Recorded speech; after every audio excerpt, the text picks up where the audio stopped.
الحمد لله حمدا كثيرا طيبا كما أمر ونشهد أن لا إله إلا الله وحده لا شريك له ونشهد أن سيدنا ونبينا ومولانا محمدا عبده ورسوله صلى الله تعالى عليه وعلى آله وأصحابه وبارك وسلم تسليما كثيرا كثيرا.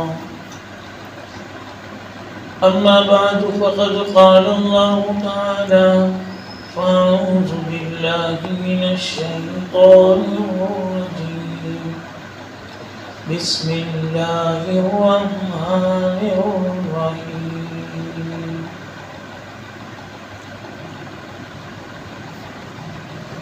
والذين يقولون ربنا هب لنا من أزواجنا وذرياتنا قرة أعين واجعلنا للمتقين إماما أولئك يجزون الغرفة بما صبروا ويلقون فيها تحية وسلاما خالدين فيها حسنت مستقرا ومقاما. قل ما يعبأ بكم ربي لولا دعاؤكم فقد كذبتم فسوف يكون لزاما. صدق الله العظيم وصدق رسوله النبي الكريم ونحن على ذلك لمن الشاهدين والشاكرين والحمد لله رب العالمين.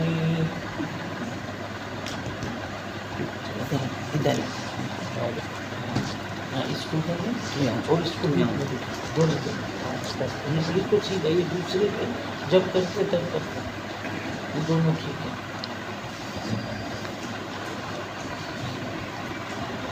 میرے محترم بھائیوں دوستوں بزرگوں، یہ قرآن مجید کا تفسیر کرنا اور سننا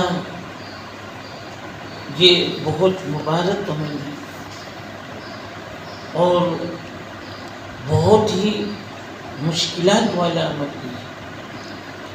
تفسیر کرنے والے بڑے بڑے مفسر قرآن میں کئی کئی جگہ مشکلات کے لیے حل اختلافات ہوتے ہیں، اس کا سمجھانا بہت مشکل ہوتا ہے. بڑے بڑے مفسر قرآن وہ رک جاتے ہیں بیچ میں کہ اللہ کا کلام ہے، کہیں کوئی غلطی نہ ہو جائے، کہیں کوئی ادھر ادھر نہ ہو جائے، کیونکہ بڑی سخت وعید ہے. قرآن کا غلط ترجمہ کر دینا، حدیث کا غلط ترجمہ کر دینا، اتنی سخت وعید ہے. آپ صلی اللہ علیہ وسلم نے ارشاد فرمایا کہ جو میں نے نہ بتائی ہو اور وہ بتائے تو وہ مجھ میں سے بھی. اس لیے آپ سب ہم سب کے لیے جتنے بھی قرآن کی تفسیر کرتے ہیں ان کے لیے دعا مانگنی چاہیے کہ اللہ تعالیٰ سب کو صحیح طریقے سے، آپ لوگ اتنی قربانی دے کر آتے، سب کو اللہ تعالیٰ قرآن پاک صحیح طریقے سے سمجھنے کی اور پھر اس پر عمل کرنے کی توفیق عطا فرمائے. کل بیت المقدس کے بارے میں عرض کر رہا تھا. اب بیت المقدس کو آباد کرنا تھا. حضرت ایک امام گزرے ہیں، حضرت یحییٰ علیہ السلام.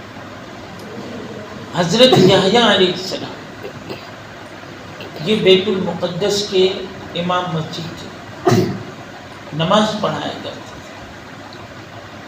اس سے پتہ چلا کہ نماز پڑھانا، منصب امامت پر رہنا بہت اونچی صفت ہے، اور نبیوں کا یہ شیوا رہا ہے، نبیوں کا یہ عمل رہا ہے۔ لیکن ان کے یہاں کوئی اولاد نہیں تھی، اولاد کا دینا نہ دینا اللہ تعالیٰ نے اپنے اختیار میں رکھا۔ ان کے یہاں اولاد نہیں تھی تو دعا مانگا کرتے تھے۔ اولاد ایک ایسی نعمت ہوتی ہے، نبیوں نے بھی تمنا کی، پیغمبروں نے بھی تمنا کی ہے، اور اللہ سے دعا مانگنے میں ذرہ برابر کمی نہیں کی۔ حضرت یحییٰ علیہ السلام نے نظر مان لیا۔ قرآن مجید میں سورہ آل عمران میں بہت تفصیل کے ساتھ یہ قصہ آ رہا ہے۔ حضرت عمران علیہ السلام کے نام سے ایک سورت نازل ہوئی 3 پارے میں، سورہ آل عمران۔ ہم لوگ قرآن پاک پڑھتے ہیں، کم سے کم سورتوں کا نام یاد ہونا چاہیے۔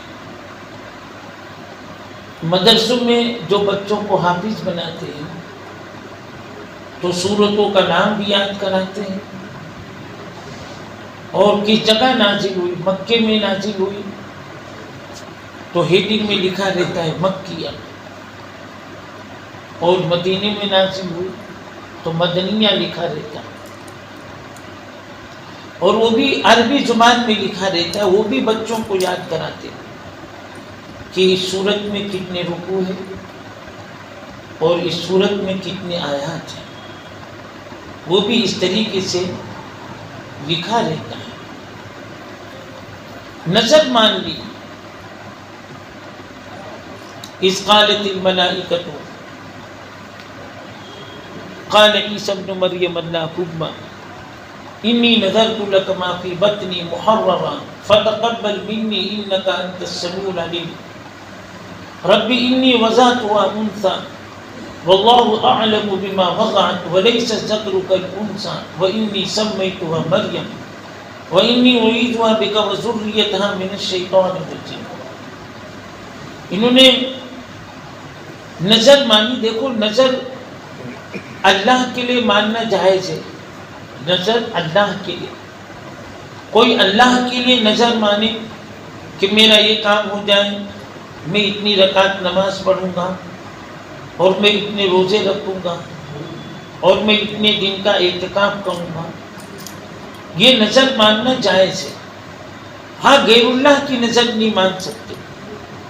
غیر اللہ کی نظر جیسے خاص طور سے عورتوں میں رواج ہے کہ وہ دوسرے کے لیے نماز بھی پڑھتی ہیں اور دوسرے کے لیے وہ روزہ بھی رکھتی ہیں، تو غیر اللہ کے لیے عبادت وہ صرف اللہ کے لیے، تو اللہ کے لیے نظر ماننا چاہیے، یہ جائز ہے۔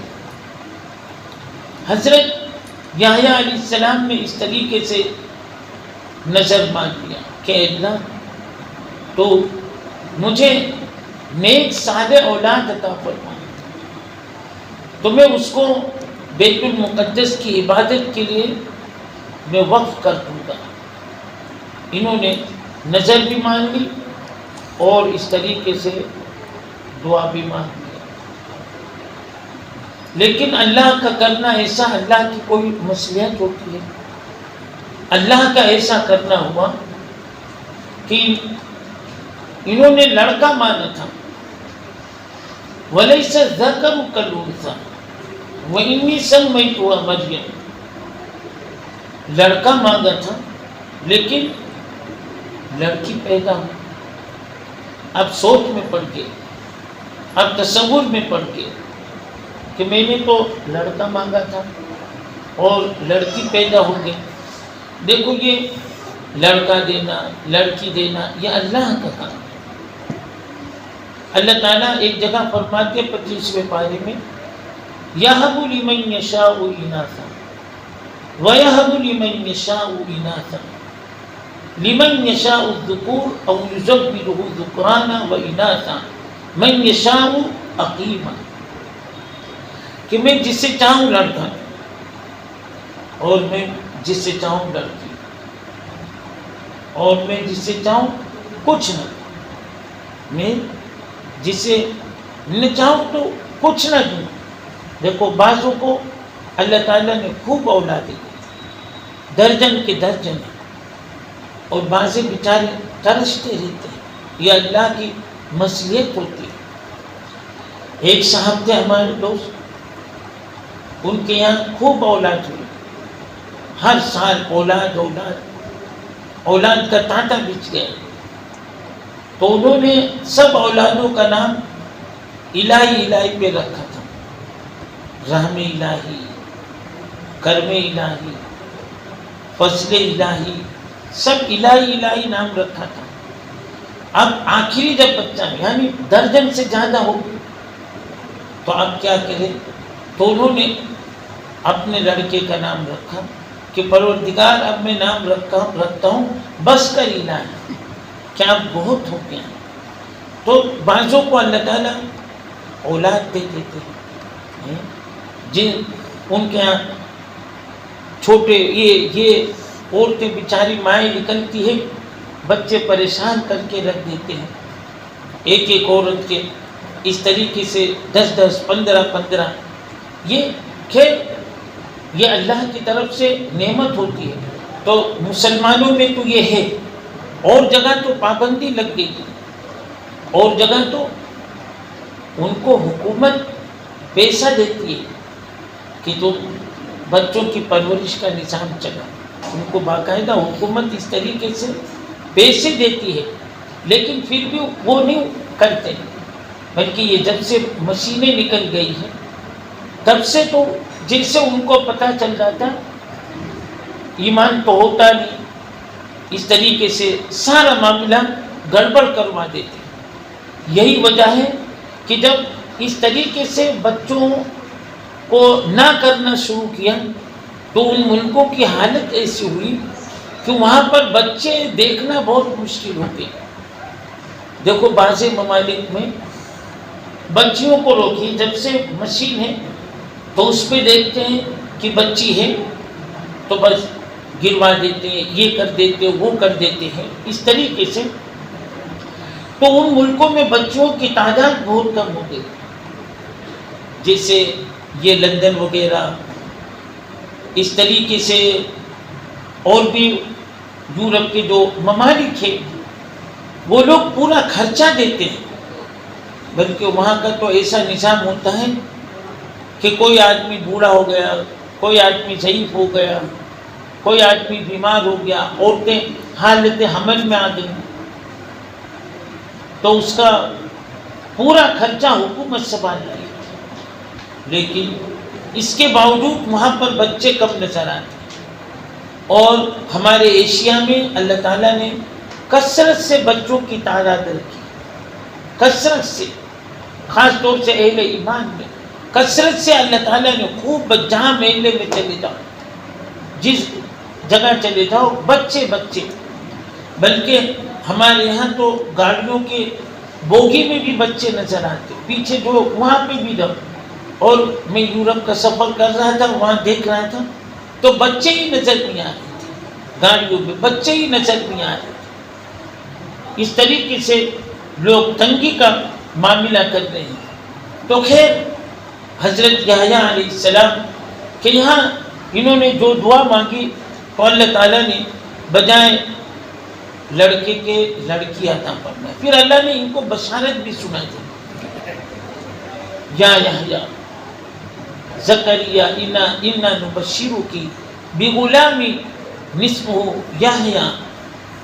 اس قسم کی یہ آیت ہے، اس کا خلاصہ یہ ہے کہ دیکھو میں تمہیں ایک بیٹی دوں گا، اور نام بھی بتا دیا کہ اس کا نام مریم رکھنا، اس کا نام مریم رکھنا، نام بھی بتا دیا۔ دیکھو مریم نام بہت اچھا ہے، اللہ تعالیٰ نے پسند کیا مریم نام۔ ہم لوگوں کے ہاں جلدی نام نہیں رکھتے. بچے تولد ہوتے مہینے 6 مہینے نکل جاتے, نام نہیں رکھتے. حالانکہ شریعت کا یہ حکم ہے 7ویں دن کوئی بھی نام رکھ لو. مسلمانوں میں ناموں کی کمی ہے. صحابہ کرام رضوان اللہ تعالی علیہ مجمعین کے نام ہیں, صحابیات کے نام ہیں, اسماء الحسنی ہے, قرآن میں ہے. لیکن بس سب کو شوق ہوتا ہے کہ میں ایسا نام اپنے بچے کا رکھوں, کسی کا ایسا نام نہیں. ہر ایک یہ چاہے کہ میں اپنے بچے کا نام اس طریقے سے رکھوں کہ کسی کا نام ایسا نہ ہو. ایک بزرگ کے پاس ایک نوجوان گیا کہ اللہ نے مجھے بیٹا عطا فرمایا, تو میں نام رکھنا چاہتا ہوں, تو آپ مجھے نام دو. یہ دونوں کو بلا لو, تو دونوں کو, مودی اس کو دونوں کو بلا لو. ہاں, کل سے میں آنے نہیں دوں گا, آ جاؤ مجلس میں بیٹھ جاؤ جلدی سے. اس کو بلا لو. تو خیر, نام ہر ایک یہ چاہتا ہے کہ میرے بچے کا نام اس طریقے سے ہو کہ اور کسی کا ایسا نام نہ ہو. تو بزرگ نے کہا تو پھر اگر ایسا ہے تو پھر اور نام رکھو, حامان نام رکھو. دیکھو نام رکھنے میں بھی عجیب لوگ, ہم لوگ دیہاتوں میں جماعت میں جاتے ہیں, تو ایک کا نام بدھو ہے, تو پوچھا کیوں بدھو نام ہے؟ تو یہ بدھ کے دن پیدا ہو. ایک کا نام پوچھا ہے رجب ہے, تو پوچھا کیوں رجب نام رکھا؟ تو بولے یہ رجب میں پیدا ہوا. یہاں پہ بھی ایک کا نام جمن ہے, تو پوچھا کہ بھائی جمن کیوں نام ہے؟ تو جمعہ کو پیدا ہوا. ایک شوال نام ہے, پوچھا کیوں؟ کہ شوال میں پیدا ہو. ایسا نہیں, نام اچھے طریقے سے رکھنا چاہیے. ناموں کے اثرات ہوتے ہیں. حضرت سعید ابن المسیب رحمۃ اللہ علیہ کے بارے میں آتا ہے کہ ان کے خاندان میں ایک بچے کا نام تھا اس طریقے سے, آصف نام تھا. دیکھو آصف نام رکھنا چاہیے, کوئی منع نہیں, لیکن اس میں لوگ لینے میں غلطی کر دیتے. سواد سے ہے تو ٹھیک ہے, اگر سین سے نام لیں گے تو اس کے معنی غم اٹھانے. تو آپ صلی اللہ علیہ وسلم نے ان کو منع بھی کیا کہ آپ اس طریقے سے نام تبدیل کر دو. انہوں نے نام نہیں تبدیل کیا. تو سعید بن مسیب رحمۃ اللہ علیہ فرماتے ہیں کہ اس کا یہ اثر میں نے دیکھا میرے خاندان میں برساں برس تک کہ لوگ غم میں رہتے تھے, ٹینشن میں رہتے تھے. اس لیے نام کسی عالم سے پوچھ کر کے اچھا نام رکھنا چاہیے. آج نام بھی رکھتے ایسے سخت, بہت سخت نام. بیچاری بوڑھی عورتیں تو نام بھی نہیں لے سکتی. نیٹ کا سب دور چلا ہے, اس میں سے نام, اور وہ سب اکثر تو غلط نام ہو. ایک بچی کا نام مائدہ رکھا, تو میں نے پوچھا کیوں؟ بولے کہ قرآن میں ہے مائدہ. تو مائدہ کے معنی روٹی کے, یہ کوئی معنی ہے روٹی کے. ایک کا نام بچے آئے نہیں, مخزولہ نام ہے. تو میں نے پوچھا یونس بھائی وہ دونوں کو پکڑ کے بٹھا دو, نہیں تو باہر نکال دو. ہاں ہاں اس کو یا تو باہر نکال دو, ہاں زبردستی پکڑ کے یہاں لے آؤ. ہاں ہاں اس کو آگے کر دو, اس کو آگے کر دو میرے پاس, اور اس کو ہاں یہاں دونوں کو لے لو. ہاں لے لو, اٹھا لو بھائی, سب مل کے مدد کرو. یہاں تو آوے نہیں. ہاں ہاں اس کو یہاں ایک کو لے,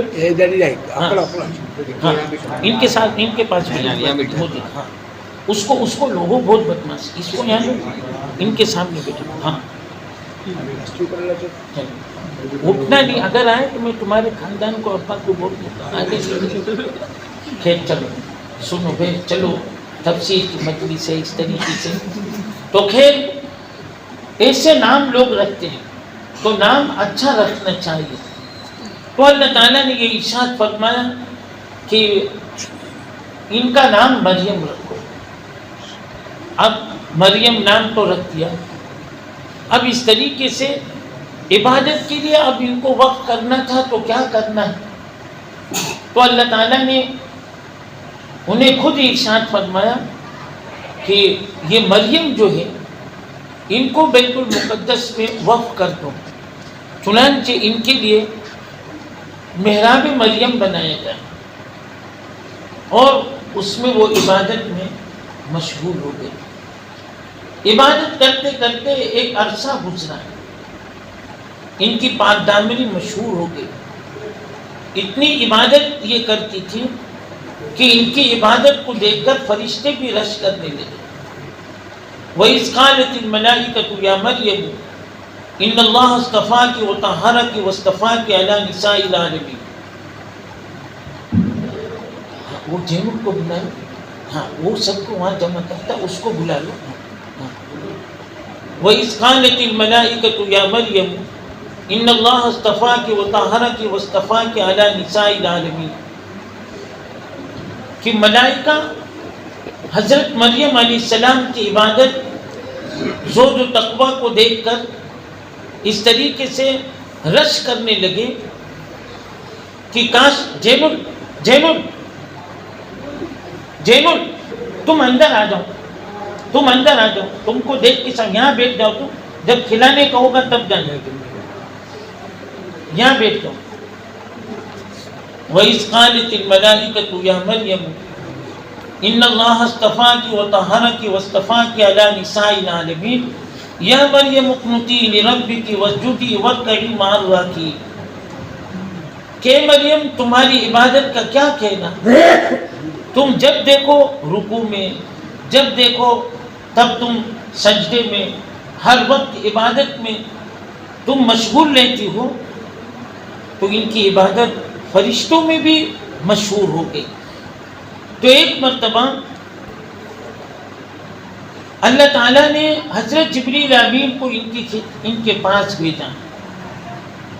حضرت جبریل امین علیہ السلام جب ان کے کمرے میں، جو الگ سے ان کا کمرہ تھا، جب ان کے کمرے میں گئے تو مریم علیہ السلام گھبرا گئی، تھرا گئی. یا اخت ہارون ما کان ابوک امرأ سوء وما کانت امک بغیہ. وہ گھبرا گئی اور اس طریقے سے گھبرا کر کہنے لگی کہ میرے کمرے میں کون غیر محرم آ گیا، میرے کمرے میں کون غیر محرم آ گیا. اس طریقے سے وہ رونے لگی. تو پھر حضرت جبریل علیہ السلام نے یوں کہا کہ ہم آدمی نہیں ہیں، ہم بشر نہیں ہیں، بلکہ ہم تو اس طریقے سے فرشتے ہیں، جبریل امین ہیں، جو اللہ تعالیٰ نے ہمیں آپ کے پاس بھیجا ہے. اصل جو پاس عورتیں ہوتی ہیں، جو نیک عورتیں ہوتی ہیں، وہ غیر محرموں سے بہت دور رہتی ہے. عورت کے اندر اللہ تعالیٰ نے حیا کا مادہ رکھا ہے، بلکہ عورت کا اگر حسن ہے تو ان کے اندر جتنی پاکیزگی، جتنی طہارت اور ان کی نظر میں جتنا جھکاؤ، وہی عورت حسن کے کام. جو عورت اپنی عزت کو بیچ دے، جو عورت اپنے آپ کو ذلیل کر دے، اس کی کوئی عزت نہیں ہوتی، اس کا کوئی مقام نہیں ہوتا معاشرے کے اندر. اسی لیے کہا گیا کہ ایک عورت اگر عزت کے ساتھ رہتی ہے، ایک عورت اگر عزت کے ساتھ رہتی ہے تو سمجھ لو اس کا پورا خاندان عزت ہے. اور ایک عورت اگر اپنی عفت اور اپنی پاک دامنی ختم کر دے تو اس کا پورا خاندان اس طریقے سے ذلیل ہو جاتا ہے، پورا خاندان اس طریقے سے رسوا ہو جاتا ہے۔ حضرت مریم علیہ السلام نے اپنی پاکیزگی کا یہ جوہر پیش کیا، پھر فرشتے نے، جبریل امین نے ایک پھونک مارا، فَكُلِي وَاشْرَبِي وَقَرِّ عَيْنًا فَإِمَّا تَرَيِنَّ مِنَ الْبَشَرِ أَحَدًا فَقُولِي إِنِّي نَذَرْتُ لِلرَّحْمَنِ صَوْمًا فَلَنْ أُكَلِّمَ الْيَوْمَ إِنسِيًّا فَأَتَتْ بِهِ قَوْمَهَا تَحْمِلُهُ قَالُوا يَا مَرْيَمُ لَقَدْ جِئْتِ شَيْئًا فَرِيًّا۔ حضرت جبریل امین علیہ السلام نے ایک پھونک مارا، جیسے پھونک مارا بس وہ حالت امید کے اندر آ گئی، جیسے پھونک مارا حالت امید میں آ گئی۔ اب جب حالت امید کے اندر آ گئی ان کو پتہ چل گیا، جیسے عورتیں حالت حمل میں ہوتی ہیں تو ان کو پتہ چل جاتا ہے کہ تھوڑے دنوں میں بوجھل ہو جاتا ہے، حرکت ان کو محسوس ہو جاتا ہے۔ اس طریقے سے حضرت مریم علیہ السلام کو یہ محسوس ہونے لگا، تو اب گھبرائی کہ یہ کیا ہوگا، اگر میرے یہاں بچہ ہو گیا، میں نے تو نکاح تو کیا نہیں، اور اگر یہ بچہ پیدا ہو جائے گا تو میرے بستی والے وہ کیا کہیں گے، میرے محلے والے کیا کہیں گے، یا اخت ہارون اور میرے جو بھائی ہارون وہ کیا کہیں گے، کیا سوچیں گے۔ بچیوں کو اپنی عزت کی فکر ہوتی ہے، جو بچیاں اپنے ماں باپ کی فرمانبردار ہوتی ہیں ان کو اس طریقے سے اپنے بچیوں کے بارے میں اس طریقے سے فکر مند ہوتی ہے۔ تو ایسے ہی ان کو فکر لگ گئی کہ اب میں کیا اپنے والدین کو، میرے والد صاحب امام مسجد ہے، میں اس طریقے سے جو نیک بچیاں ہوتی ہیں وہ اپنے ماں باپ کا خیال کرتی ہیں کہ میرے ابا ایسے، میرے ابا ایسے، میں اگر ایسی حرکت کروں گی تو میرے والدین کا یا میرے خاندان والوں کا کیا ہوگا۔ لیکن بے حیائی، بے شرمی آج اتنی بڑھ گئی ہے کہ آج ہماری بچیوں کو اس کی ذرہ برابر پرواہ نہیں۔ غیروں کے ساتھ ہماری بچیاں اس طریقے سے جا رہی ہیں اور کبھی وہ پکڑ میں آتی بھی ہے۔ پوری بستی، یہ سب آپ مجھ سے زیادہ جانتے ہوں گے، پوری بستی ان کو سمجھاتی ہے کہ بیٹی آپ مسلمان ہیں، آپ نبی کی امتی ہیں، اور آپ اس طریقے سے غیر کے ساتھ جا رہی ہیں۔ وہ ایک بھی نہیں مانتی۔ کئی جگہ کے واقعات ہمارے علماء نے بتایا، جب سے اس قسم کے حالات ہیں تو علماء ایسی جگہوں پر جلدی سے اس طریقے سے پہنچ جاتے ہیں تو وہ بچیاں منع کر دیتی ہیں، تم کو اس سے کوئی مطلب نہیں، بلکہ ماں باپ کو بھی جواب نہیں دیتی، ماں باپ کو بھی جواب نہیں دیتی کہ تم کو اس سے کوئی مطلب نہیں۔ نہ ماں باپ کی غیرت، نہ علماء کی، نہ بستی، وہ غیرت ہماری بچیوں میں سے دھیرے دھیرے ختم ہو رہی، اور یہ ان لوگوں کی سازش ہے، ان لوگوں کی فلاحی ہے کہ اتنے مسلمان بچیوں کو ہمیں بہو بنانا ہے، بیوی بنانا ہے، ان کی ایک پلانی ہے، اور پھر اس طریقے سے ایسا سب کچھ ہو رہا ہے، اس طریقے سے ایسا سب کچھ ہو رہا ہے۔ حضرت مریم علیہ السلام یہ سوچ میں پڑ گئی، پھر اللہ تعالیٰ نے آپ کو کچھ تسلی کے کلمات کے، کیا آپ گھبرائے، تسلی کے کلمات کے کہ سارا نظام میں چلا گیا، سارا نظام۔ اب جب تولد کا وقت آیا تو اللہ تعالیٰ نے یہ ارشاد فرمایا کہ دیکھو ایسا کرنا کہ تم روزہ رکھ لینا۔ قالوا کیف نکلم من کان فی المہد صبیا، تم روزہ رکھ لینا۔ اسی لیے ان کے یہاں چونکہ عیسائیت میں آج بھی اس طریقے سے ان کے یہاں مجاہدہ ہے. ان کے یہاں آج بھی جب روزہ رکھا جاتا ہے تو ان کے یہاں بولنے کا بھی روزہ ہے کہ اب وہ بول نہیں سکتے. ہمارے یہاں جیسے ہم لوگ کھانے پینے سے رکے رہتے ہیں، ان کے یہاں اس طریقے سے ایسا ماحول ہے اور ایسا رواج ہے کہ وہ بولیں گے بھی نہیں.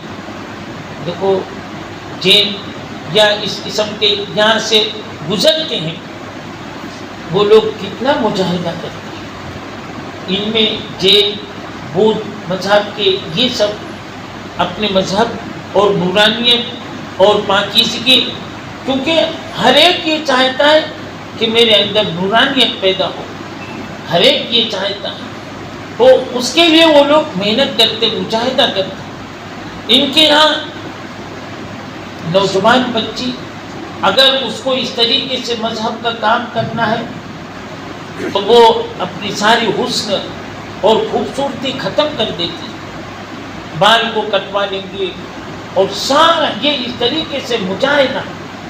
اور دیکھا ہوگا پیدل چلتے ہیں، ان کے جو عبادت خانے ہوتے ہیں کہیں سے بھی اس طریقے سے چل چل کے جاتے ہیں. اسی طریقے سے ہمارے برادران وطن کے لوگ بھی بے انتہا مجاہدہ کرتے ہیں. یہاں ان کے مذہب کی جو جگہیں ہیں یہاں پر آپ نے کبھی دیکھا ہوگا بعض لوگ لیٹ کر جاتے ہیں، ان کی نظر ہوتی ہے، کچھ بھی ہوتا ہے، یہ اتنے مجاہدے کرتے ہیں. حضرت عمر رضی اللہ تعالیٰ عنہ انہیں مجاہدے کرنے والوں کو دیکھ کر رویا کرتے تھے اور کہا کرتے تھے کہ یہ بیچارے رحم کے قابل ہیں، اتنے مجاہدہ کرتے ہیں لیکن پھر بھی یہ اللہ تک نہیں پہنچ پا رہے، اور ایسے لوگ جہنم میں جائیں گے اتنے مجاہدے کے بعد. اللہ نے ہمیں اتنا بہترین دین دیا ہے، اللہ نے ہمیں اتنا بہترین مذہب دیا ہے جس میں نکاح بھی ہے، جس میں حلال کہ وہ سب زیب و زینت کی چیزیں وہ حلال بھی ہے. عجیب، اللہ تعالیٰ نے ہم کو اتنا بہترین دین دیا ہے کہ سب کے ساتھ رہیں گے. اور مذہب میں اگر اللہ تک پہنچنا ہے تو ان کے یہاں نکاح نہیں کر سکتے، بعض مذاہب میں ان کے یہاں نکاح نہیں کر سکتے. لیکن اللہ تعالیٰ نے ہمیں بہت آسان مذہب دیا ہے، بہت آسان. اسلام میں صاف منع کیا گیا لا رہبانیت فی الاسلام، کہ اسلام کے اندر رہبانیت نہیں. ہمارے یہاں کوئی سب اپنی بستی گھر بار چھوڑ کر کوئی جنگل میں چلا جائے وہ اللہ تک نہیں پہنچ سکے گا، بلکہ اپنے بیوی بچوں کے ساتھ، اپنے گھر والوں کے ساتھ اس طریقے سے رہتے ہوئے عبادت کرے، بندگی کرے، یا اللہ تک پہنچ جائے گا. تو حضرت مریم علیہ السلام کو اللہ تعالیٰ ارشاد فرما دے کہ تم روزہ رکھو. انہوں نے روزہ رکھا. اب اللہ نے ان کو بیٹا عطا فرمایا، حضرت عیسیٰ علیہ السلام. یہ انہی کے بدن سے حضرت عیسیٰ علیہ السلام پیدا ہوئے. حضرت عیسیٰ علیہ السلام جیسے پیدا ہوئے شور مچا کہ یہ مریم اتنی پاک دامن، کیونکہ نیک عورتوں پر الزام بہت جلدی لگتا ہے اور نیک لوگوں پر بھی الزام بہت جلدی لگتا ہے. الزام لگانے والے کم نہیں ہوتے، بس تلاش میں رہتے ہیں کہ ان کی فولٹ کہاں مل جائے اور ان کی غلطی کہاں پر مل جائے، بس لوگوں میں پھیلانا. اب شور مچ گیا کہ یہ مریم بیت المقدس میں عبادت کرنے والی، اور اس طریقے سے ایسا کر لیا، ایسا کر لیا، ایک چرچا ہو گیا. اب اللہ تعالیٰ کو یہ بات اس طریقے سے صاف کر رکھا، جو الزام لگائے گئے اللہ تعالیٰ اپنے نیک بندوں پر جب اس طریقے سے کوئی الزام لگاتا ہے، اللہ تعالیٰ اس کی برات کے لیے کچھ نہ کچھ انتظام کر دیتے ہیں. الزام لگے ہیں، الزام لگے گا، نبیوں پر الزام لگے، حضرت عائشہ پر الزام لگے تھے. ابھی تفسیر میں آیا تھا، میں نے تھوڑا سا اشارہ کیا تھا واقع افک کی کہ اللہ کی طرف سے خود ان کی برات نازل کی گئی۔ اسی طریقے سے اور بھی نبیوں میں خاص طور سے حضرت یوسف علیہ السلام، ان کے اوپر کتنا بڑا الزام زلیخا نے اور پورا اہل مصر نے کتنا بڑا الزام لگایا تھا، لیکن اللہ تعالیٰ نے ایک بچے کے ذریعے سے حضرت یوسف علیہ السلام کی گواہی دلوائی۔ یہی وجہ ہے کہ وہ بچہ جب غلہ لینے کے لیے بہت دور سے پہنچا، وہاں پر حضرت یوسف علیہ السلام کو پتہ چلا کہ اس نے میری برات ظاہر کی ہے، گواہی دی، تو اس کو زیادہ غلہ دیا۔ تو اللہ کی طرف سے یہ بتایا گیا کہ ایسا نہیں، یہ انصاف نہیں ہے، بلکہ آپ سب کے ساتھ اس طریقے سے معاملہ ہے۔ اس نے آپ کی برات کے لیے گواہی دی تو آپ اس طریقے سے اس کو زیادہ دے رہے ہیں، تو الزامات لگے ہیں سب پر۔ پھر اللہ تعالیٰ نے ان الزامات کو ختم کر دیا، صاف کر دیا، تو مریم علیہ السلام کے اوپر الزام اس طریقے سے لگے کہ بیت المقدس میں عبادت کرنے والی، اور پھر ایسی حرکت کی، تو اللہ نے کہا کہ اب جو تم سے کوئی پوچھے، تمہارے بستی والے، تمہارے عیسیٰ اقارب، تو اس بچے کی طرف اشارہ کرو۔ قالوا کیف نکلم من کان فی المہد صبیا، کہ ان کی طرف اشارہ کر دینا۔ حضرت عیسیٰ علیہ السلام کا بچپنا تھا، شیر خوارگی کا زمانہ تھا، دودھ پینے کا زمانہ تھا۔ یہ 3 بچے روایتوں میں آتا ہے کہ شیر خوارگی کے زمانے میں کلام کیا، 3 بچوں کے بارے میں تفصیل طلب ہے، پھر کبھی بتاؤں گا۔ یہاں پر حضرت عیسیٰ علیہ السلام کا قصہ ہے کہ حضرت عیسیٰ علیہ السلام بچپن میں دودھ پینے کا زمانہ، لیکن کلام کیا۔ ظاہر سی بات ہے، دودھ پینے کے زمانے میں اگر کوئی بچہ کلام کر دے، بات چیت کر دے، تو لوگ تعجب کریں گے، اور ایسے واقعات ہو بھی رہے۔ بعض بچے حافظ قرآن بن کر پیدا ہو گئے اس زمانے میں بھی، یا کوئی ایسا عجوبہ بن جاتا ہے بچوں کے ساتھ اس طریقے سے کہ پوری دنیا میں ان کی اس طریقے سے شہرت ہو جاتی ہے۔ کبھی کبھی اللہ کی قدرت کے عجائب اس طریقے سے ظاہر ہو جاتے ہیں۔ تو جیسے ہی لوگ پوچھنا شروع کیے، اللہ نے حضرت عیسیٰ علیہ السلام کو یہ بتا دیا، اللہ کی طرف سے الہام ہو گیا۔ حضرت مریم علیہ السلام اشارہ کرتی تھی کہ اس بچے سے پوچھو۔ قالوا کیف نکلم من کان فی المہد صبیا، یہ جو بچہ ابھی دودھ پی رہا ہے اور بچپن میں ہے اور ماں کے گود کے گہوارے میں ہے، پوچھو اس سے۔ جب پوچھا کرتے تھے کہ بھائی تم کون ہو، تو حضرت عیسیٰ علیہ السلام جواب دیتے تھے، قال انی عبد اللہ، میں کو اللہ کا بندہ، آتانی الکتاب، اللہ تعالیٰ نے مجھے کتاب عطا فرمائی، وجعلنی نبیا، اور اللہ تعالیٰ نے مجھے نبوت عطا فرمائی۔ یہ اس طریقے سے حضرت مریم علیہ السلام کی اس طریقے سے صفائی ہو گئی، اور حضرت مریم علیہ السلام کے بارے میں جو غلط فہمی تھی، اللہ تعالیٰ نے سب کے ذہنوں میں سے اس طریقے سے نکال دیا، دور کر دیا۔ پھر حضرت عیسیٰ علیہ السلام کی اس طریقے سے پرورش ہوتی رہی۔ حضرت عیسیٰ علیہ السلام بڑے ہو گئے، اور اللہ تعالیٰ نے آپ کو مشہور کر دیا۔ حضرت عیسیٰ علیہ السلام اس طریقے سے پھر لوگوں کو دعوت دینا شروع کیا، اور پھر آپ کی امت وجود میں آئی۔ حضرت عیسیٰ علیہ السلام کو پھر دھیرے دھیرے لوگوں نے اپنا خالق اور مالک بنا دیا، اور ان کی عبادت کرنا شروع کر دیا حضرت عیسیٰ علیہ السلام کی۔ یہی وجہ ہے قرآن مجید میں ان کے بارے میں آتا ہے کہ کل قیامت کے دن اللہ تعالیٰ ان سے پوچھیں گے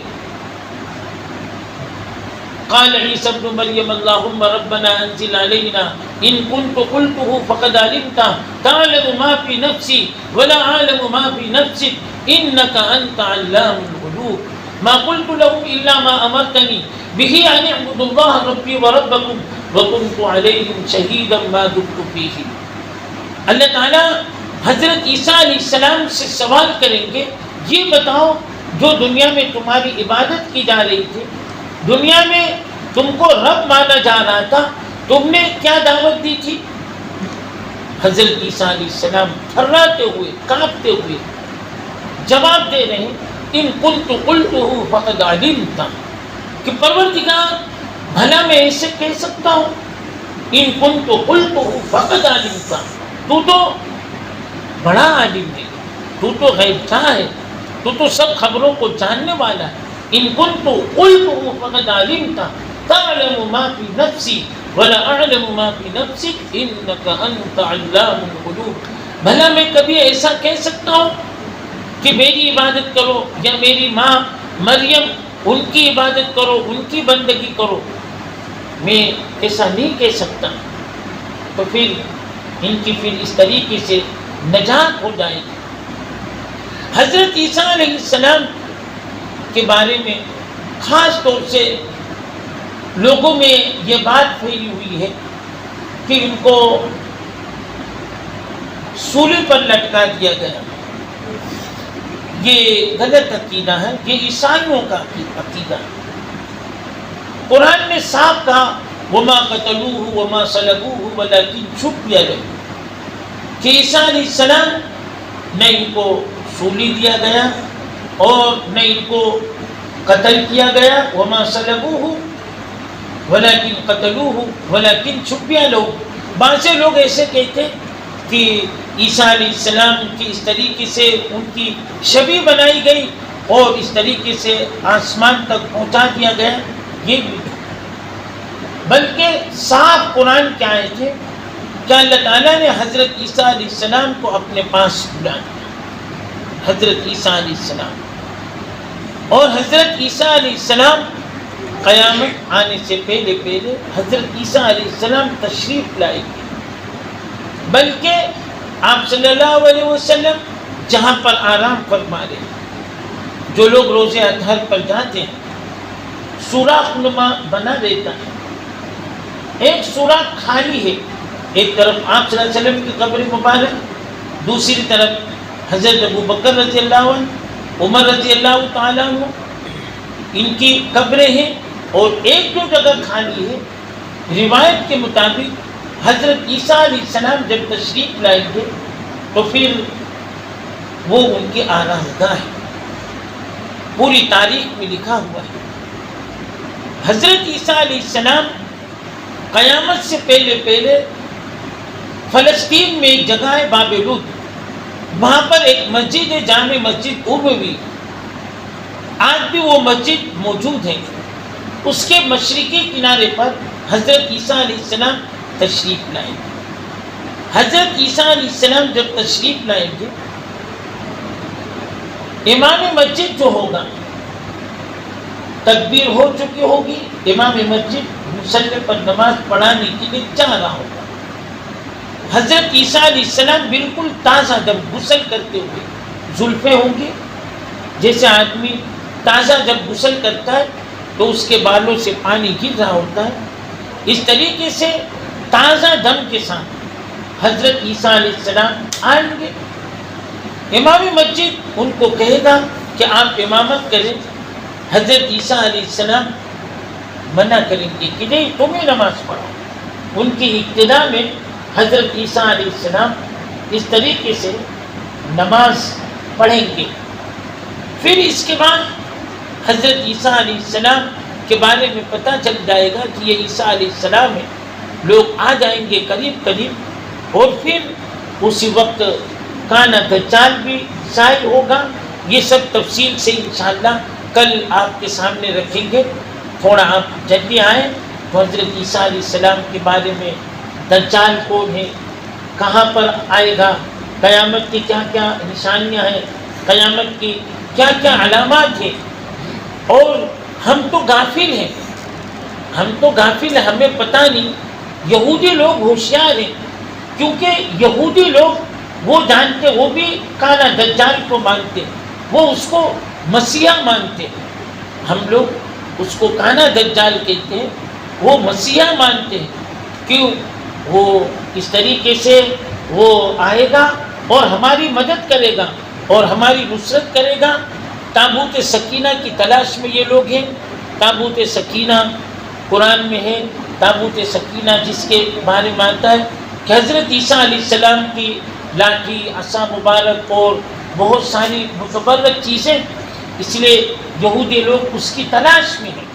آج بھی وہ بیت المقدس کے نیچے کہاں کہاں وہ تلاش کر رہے ہیں، کھود رہے ہیں. اس طریقے سے یہ بھی روایت میں آتا ہے کہ لال بچھڑا ظاہر ہوگا، اس کی بھی یہ لوگ تلاش میں ہیں. لال بچھڑا، لال گائے یہ ظاہر ہوگا اور پھر وہ سب کی تلاش میں ہے یہ لوگ. اس لیے دجال جہاں پر یہ آئے گا مدینہ میں تو نہیں گھس سکے گا، لیکن مدینہ سے باہر آج بھی آپ دیکھیں گے تو آج بھی سفید محل مدینہ سے باہر ایک تیار ہو گیا، وہاں پر وہ آئے گا. اسی طریقے سے یہ لوگ اپنے اپنے حساب سے اس کی تیاری میں مشغول ہیں. دجال بہت بڑا فتنہ لے کر آئے گا. اللہ تعالی ہم سب کی حفاظت فرمائے. خیر میں اسی پر اکتفا کرتا ہوں. قرآن مجید کی تفسیر ہے، میں خود ڈرتا ہوں. یہ تو ہمارے استادوں نے اجازت دیا اس طریقے سے، ورنہ ہم لوگ مطالعہ کرتے، ایسے نہیں بیان کرتے، مطالعہ کرتے ہیں. ہم لوگ الگ سے قرآن پاک کا مطالعہ، تفسیر کا مطالعہ، پھر آپ کے سامنے یہ باتیں رکھتے ہیں.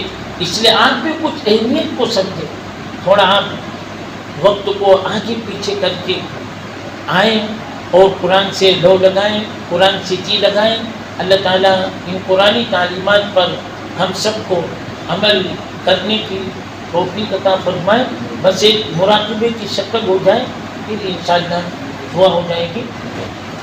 یاد رہے یا رب تو میرا اور میں تیرا یار رہوں. یاد رہے یا رب تو میرا اور میں تیرا یار رہوں. یاد رہے یا رب تو میرا اور میں تیرا یار رہوں. مجھ کو فقط تجھ سے محبت، خلق سے میں بیزار رہوں. ہر دم ذکر و فکر میں تیرے مست رہوں، شر رہوں. ہوش رہے نہ مجھ کو کسی کا تیرا مگر ہوشیار رہوں. اب تو رہے پستانہ میں آخر ورد صبح اے میرے الہ. لا الہ الا اللہ، لا الہ الا اللہ، لا الہ الا اللہ، لا الہ الا اللہ. تیرے سوا معبود حقیقی کوئی نہیں ہے، کوئی نہیں. تیرے سوا مقصود حقیقی کوئی نہیں ہے، کوئی نہیں. تیرے سوا موجود حقیقی کوئی نہیں ہے، کوئی نہیں. تیرے سوا مشہود حقیقی کوئی نہیں ہے، کوئی نہیں. اب تو رہے پستانہ میں آخر ورد صبح اے میرے الہ. لا الہ الا اللہ، لا الہ الا اللہ، لا الہ الا اللہ، لا الہ الا اللہ. یاد میں تیری سب کو بھلا دوں، یاد میں تیری سب کو بھلا دوں. کوئی نہ مجھ کو یاد رہے، تجھ پر سب گھر بار لوٹا دوں، تجھ پر سب گھر بار لوٹا دوں، خانہ دل آباد رہے، سب خوشیوں کو آگ لگا دوں، غم سے تیرے بس یار رہے، سب کو نظر سے اپنی گرا دوں، سب کو نظر سے اپنی گرا دوں، تجھ سے فقط یاد رہے، اب تو رہے بس قدم آخر، ورد زباں اے میرے الہ، لا الہ الا اللہ، لا الہ الا اللہ، لا الہ الا اللہ، لا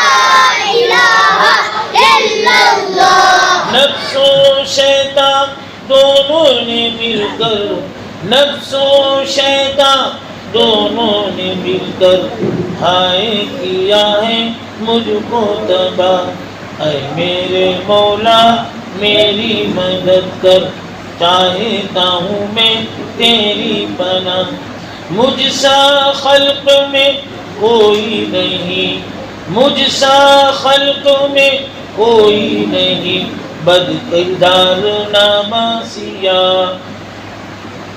مجھ کو سراپا ذکر بنا دے، مجھ کو سراپا ذکر بنا دے، ذکر تیرا ہے میرے خدا، نکلے میرے ہر بند منہ سے، ذکر تیرا ہے میرے خدا، لا الہ الا اللہ، لا الہ الا اللہ، لا الہ الا اللہ، لا الہ الا اللہ، لا رسول اللہ صلی اللہ علیہ وسلم۔ اللہ اللہ اللہ اللہ اللہ اللہ اللہ